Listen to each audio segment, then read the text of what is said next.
Bonjour à tous, bienvenue sur le Fred Show, votre show préféré d'actualité. Aujourd'hui, attachez bien votre tuque parce qu'on a beaucoup de choses à parler.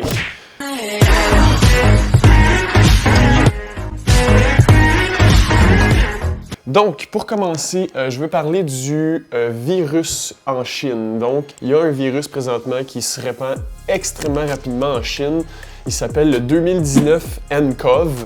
Donc, c'est un virus qui est de la même famille que le virus du rhume. Le virus a commencé à se développer à Wuhan, en Chine. Dans le fond, sa source, c'est un marché de fruits de mer à Wuhan, en Chine. Ce marché-là est maintenant fermé et est sous investigation. Et ce virus-là, dans le fond, se répand extrêmement vite. Juste pour vous donner une idée, par le temps que j'écris ce vidéo-là puis que je puisse vous en parler finalement, il a fait plus de victimes qu'au départ quand j'en ai entendu parler. Pour vous donner une idée, quand j'ai commencé à écrire mon vidéo, v'là une semaine, le virus était à 3 cas de morts suivis des gens qui l'ont attrapé. Et maintenant, on est rendu à 41 cas en Chine. Les morts et ceux qui ont été victimes de ce virus-là sont seulement en Chine. Il y a eu d'autres cas, il y en a eu en Thaïlande, il y en a eu aussi autour de la Chine, il y en a eu un seul aux États-Unis. En Chine, il avait fermé des villes, il avait mis des villes en quarantaine pour justement empêcher que le virus se répande. Mais malheureusement, au début, on fermé 2 villes. Et en ce moment, sont rendus à des dizaines de villes en quarantaine. Les transports sont interdits pour pas que le virus, justement, soit transporté ailleurs et qu'il soit capable de sortir de la Chine. Il y a en ce moment 5 personnes au Québec, donc à Montréal et à Québec, dans différents hôpitaux, qui sont sous observation parce que ça pourrait être ce virus-là. Mais comme que je disais tantôt, les symptômes, dans le fond, de ce virus-là, c'est de la fièvre, de la toux, donc c'est exactement comme le rhume.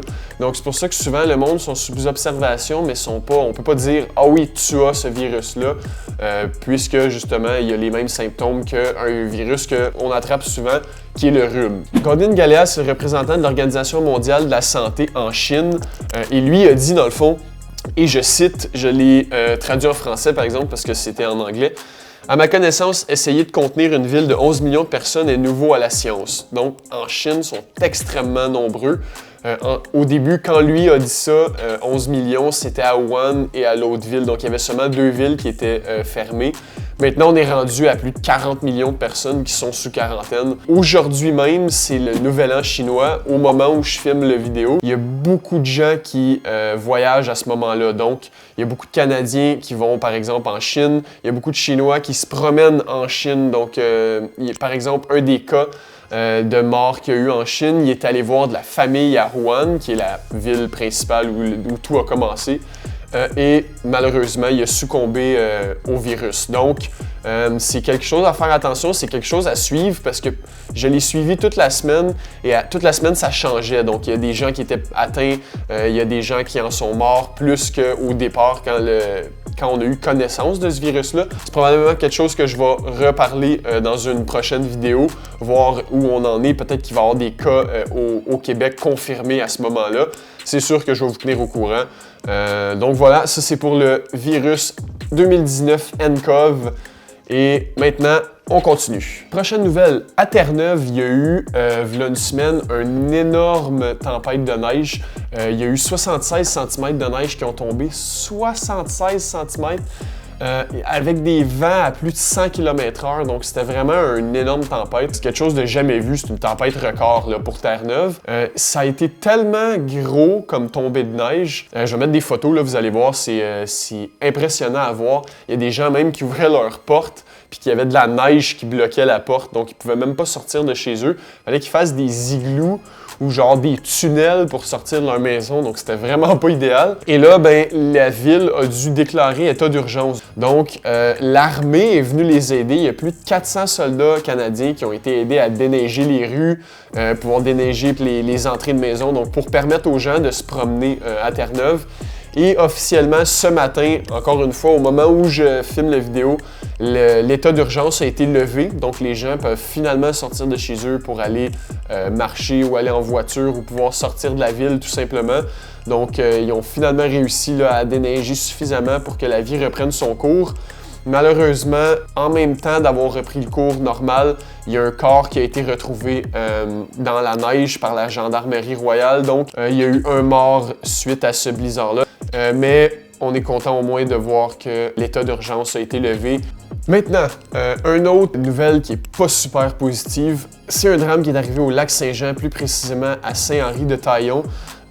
C'est un accident de motoneige. Dans le fond, il y avait 9 personnes en expédition, le guide et 8 personnes qui étaient avec lui.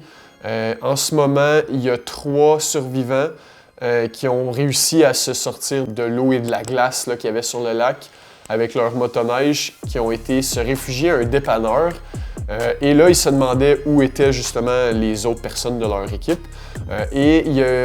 À ce moment-là, il y avait 5 personnes qui étaient perdues, donc on recherchait. Et le guide, lui, par exemple, cette soirée-là, a été repêché et a été confirmé comme mort, malheureusement. Le guide, c'était Benoît L'Espérance. Les 5 autres qui avaient... Dans le fond, lui, pourquoi qui a passé? Il était avec les 3 personnes qui s'en sont sorties et il s'est dit, ben vous êtes corrects. Moi, je vais aller voir les 5 autres s'ils sont corrects plus loin. En allant essayer de les aider, il s'est malheureusement probablement noyé lui aussi parce que la glace n'était pas assez épaisse sur le lac. Et donc, suite à ça, vu qu'ils avaient retrouvé le corps de Benoît L'Espérance, la police a commencé les recherches pour les 5 autres. Les 5 autres personnes, c'était des touristes français, donc toute la gang, même les 3 qui étaient sains et saufs, c'est tous des touristes français. Et donc, les recherches sont encore en ce moment, au moment où je filme, actives. Ils ont retrouvé un corps hier midi, donc vendredi midi. Ce drame-là est arrivé mardi passé. Ils ont retrouvé 4 motoneiges dans le fond du lac, mais ils ont décidé de les laisser là parce que c'était plus important de retrouver les corps plutôt que les motoneiges. Ils ont retrouvé aussi des effets personnels que c'était presque sûr que ça venait des motoneigistes. Comble du malheur, pendant les recherches, il y avait 2 hélicoptères de la Sûreté du Québec qui faisaient le tour du lac, qui déposaient les personnes pour, par exemple, les plongeurs. Il y a une de ces hélicoptères-là qui a eu un problème et qui s'est écrasé sur la glace du lac Saint-Jean. Le pilote de l'hélicoptère est correct. Il y a eu plusieurs fractures au moment de l'impact, mais on ne craint pas pour sa vie. Donc voilà, ça aussi, c'est une nouvelle que je vais probablement vous donner plus de détails quand je vais en avoir. Dans mon prochain vidéo, je vais probablement parler, vu que les recherches sont en ce moment en train d'être faites. Donc je vais pouvoir vous en reparler dans une prochaine vidéo. Maintenant, dernière nouvelle que je veux parler, et celle-là, ça me rejoint plus parce que ça s'est passé ici. Il y a eu un gros accident mortel sur la 50 à la hauteur de Buckingham et la femme qui était dans le SUV a succombé à ses blessures, elle est morte. La victime, c'est Raymond Larocque de Gatineau. Une chose que je voulais parler par rapport à la 50, c'est comment que cette autoroute-là est dangereuse. En juillet dernier, donc juillet 2019, il y a eu 2 accidents en moins de 12 heures sur la 50. Donc en moins d'une journée, il y a eu 2 face-à-face sur la 50. Et à chaque fois, les accidents, c'est à la hauteur où l'aller-retour de la 50, les véhicules se croisent à 120 km/h et il n'y a aucun mur, il n'y a aucun trottoir, il n'y a rien du tout qui bloque les 2 voies. Donc, les gens, par exemple, si la visibilité est trop basse, s'il fait trop noir, si la visibilité est pas bonne, s'il y a de la neige, peu importe, les gens peuvent facilement dévier un peu de leur route et au lieu de frapper, disons, un parapet ou un trottoir ou au moins quelque chose en béton au milieu qui arrêterait leur véhicule, ben ils se ramassent de l'autre côté et là, ils font un face-à-face et dites-vous, là, 120 km/h, c'est un face-à-face à 240 km/h.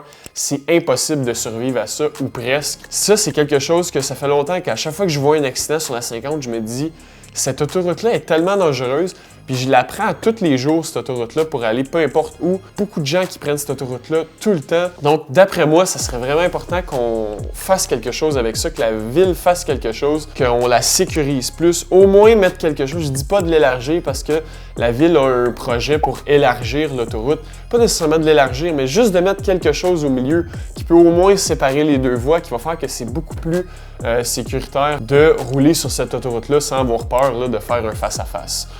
Donc, Mathieu Lacombe, qui est ministre, qui s'occupe de l'Outaouais et qui est député de Papineau, dit que c'est au-dessus de sa pile. Dans le fond, il veut élargir et sécuriser l'autoroute. J'espère que c'est vrai. Honnêtement, un plan pour élargir et sécuriser une autoroute, c'est pas quelque chose qui va se faire en 2 semaines. Ça va être extrêmement long. On le sait, juste quand il arrangeait, par exemple, la véranderie, ça a pris quand même un bon moment. Donc, c'est sûr que ça va être long. J'espère qu'ils n'attendront pas encore 3 accidents avant de faire quelque chose. Puis je trouve que ça améliorerait beaucoup la 50. Donc ça, c'est d'après moi. Je suis pas mal sûr qu'il y en a beaucoup de vous qui vont être d'accord. Et donc voilà. Donc c'est tout pour l'actualité d'aujourd'hui. C'est pas vraiment des nouvelles qui étaient positives, mais dans le monde en ce moment, ça bouge beaucoup. Je voudrais dire un gros merci au Cégep de l'Outaouais. C'est là que j'étudie en ce moment et ils ont pu me prêter la caméra que je filme présentement, le micro que j'utilise présentement pour le son. Donc merci beaucoup pour ça. Je vais mettre le lien dans la description pour leur site web. N'oubliez pas d'aimer la vidéo si vous avez apprécié. Abonnez-vous à ma chaîne pour voir les prochains. Vous pouvez même mettre la cloche pour avoir une notification pour voir mes prochaines vidéos. On se voit la semaine prochaine. Salut!